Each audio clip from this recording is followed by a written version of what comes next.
प्यारे बच्चों, सुप्रभात। मैं आपका हिंदी अध्यापक BM उपाध्याय आपके हिंदी की कक्षा के अंतर्गत आपको बहुत सारे PDF और वर्कशीट हमने भेजा और उसी के तहत हमने सोचा कि कुछ ऑनलाइन वीडियो या YouTube के थ्रू आपको पढ़ाया जाए और उस वीडियो के माध्यम से आपको एहसास हो कि मैं अपने क्लास में अपने अध्यापक से रूबरू होकर मैं कक्षा कर रहा हूँ या पढ़ रहा हूँ।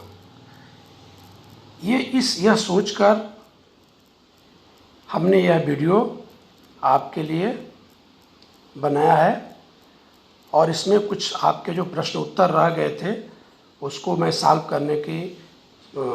हल करने की कोशिश कर रहा हूँ, जो आपके लिए बहुत ही उपयोगी सिद्ध होगा। तो पहला हिंदी के पुस्तक में पहला जो पाठ है उसका नाम क्या है? राख की रस्सी। इसको आप पढ़ चुके हैं और इसके राख की रस्सी को आपने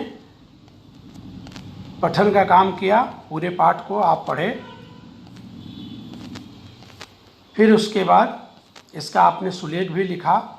हमने सुलेख लिखने के लिए आपको कहा था, आपने सुलेख भी लिखा और कठिन शब्दों का भी आपने चुनकर उनको अलग किया और उसका अर्थ लिखे। अब हम लोग प्रश्न उत्तर के कुछ बातें आपको मैं समझा रहा हूँ, उसे आप समझेंगे और जहाँ आप नहीं अभी तक लिख पाए होंगे उसको आप लिखेंगे। इस वीडियो को आप बार बार देख सकते हैं। आप जब भी खोलेंगे तो वीडियो आपको मिलेगा और जो समस्याएं आपके अंतर्गत आएंगी इससे वो दूर हो जाएगा। तो हम चलते हैं। पहला, भोला भाला। भाला तिब्बत के मंत्री अपने बेटे के भोलेपन से चिंतित रहते थे। पाठ की कहानी से आपको पता चला है कि तिब्बत के जो मंत्री थी उनके एक बच्चा था जो बहुत ही भोला था। उस भोलेपन से परेशान थे कि इस बच्चे का क्या होगा, इतना भोला है कि ये कुछ करेगा कि नहीं करेगा। ठीक ना, आप कहानी में पढ़ चुके हैं। तो उस पर कुछ आधारित प्रश्न है। क्या है? तुम्हारे विचार से वे किन किन बातों के बारे में सोचकर परेशान थे, परेशान होते थे। ठीक है, यानी कि आपके हिसाब से वो पाठ में जो कहानी दी गई है उसके अनुसार जो परेशान होते थे। अब आपको बताना है कि आपके विचार से वो किन किन बातों से परेशान होते थे। तो बच्चे के भोलेपन से चिंतित थे। बच्चा कहीं हम आगे कहीं भेजें तो कुछ कर पाएगा कि नहीं कर पाएगा, इसका क्या होगा, इसके जीवन का क्या होगा, कैसे इसकी ज़िंदगी चलेगी। अनेक तरह के मन में उनको आशंकाएं थी अपने बच्चे के प्रति।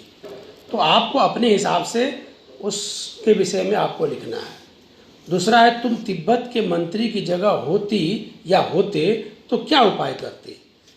मंत्री ने क्या उपाय किया था? उसको 100 भेड़ें देकर शहर में भेज दिया था और कहा था कि बेचने के लिए। लेकिन यहाँ कहा रहा है, पाठ में आपसे प्रश्न पूछ रहे हैं कि आप होते तो क्या करते। तो अपने विचार आपको इसमें लिखना है। ठीक है, आपको खुद से अपने विचार को लिखना है। शहर की तरफ, मंत्री ने अपने बेटे को शहर की तरफ रवाना किया। आप जानते हैं पाठ में दिया है कि मंत्री ने शहर की तरफ अपने बच्चे को भेज दिया। तो पहला क है, मंत्री ने अपने बेटे को शहर क्यों भेजा था? आपको पता है क्यों भेजा था? क्योंकि उनका बेटा जो है बहुत ही भोला भाला था। उसको एक क्या करें, उसको और एक व्यवहारिक ज्ञान कैसे प्राप्त करे, लोगों के बीच में कैसे डील करेगा, इसके तहत उसको शहर में भेजा कि इस शहर में जाके इस भेड़ों को बेचेगा तो इसको जो समस्याएं उत्पन्न होगी उस समस्याओं का ये खुद निदान करेगा तो इसके पास बुद्धि होगी और ये चालाक बनेगा। उसने अपने बेटे को भेड़ों के साथ शहर में ही क्यों भेजा? दूसरा प्रश्न है कि शहर में ही क्यों भेजा, गांव में क्यों नहीं भेजा? तो गांव में जो देखेंगे कि गांव में काफ़ी लोग सज्जन और भोले भाले हैं और व्यापार की दृष्टि से गांव में उतना